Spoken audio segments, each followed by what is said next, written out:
ทั้งทนอยู่ในใจจะออกไปแต่ขอบฟ้าแต่เหมือนว่าโชคชะตาไม่เข้าใจมองไปไม่มีหนทางชีวิตฉันต้องล้มลงใช่ไหมหัวใจคำรามฟ้าครามไม่สร้างใครทะเลจะสร้างคนด้วยอันตรายพายุทางทนสักเพียงไหนจะไม่ยอมแพ้คำคู่เรียนรู้และสู้ไป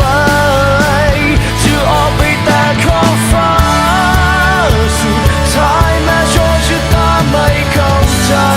ใจยังคงมองไปไม่มีหนทางแต่รู้ว่าฉันต้องไปต่อไปตรงเส้นขอบฟ้าสีครามควรหวังนักทางฉันใช่หรือไม่สักเปลี่ยนไปคำตอบอยู่กลางคลื่นล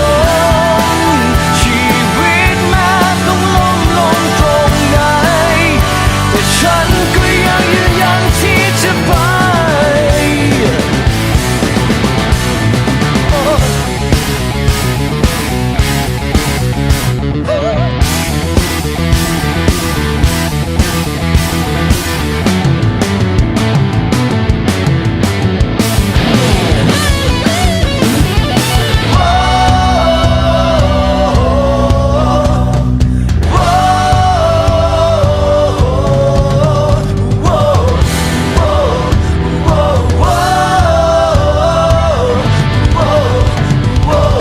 จะออกไปแต่ขอบฟ้า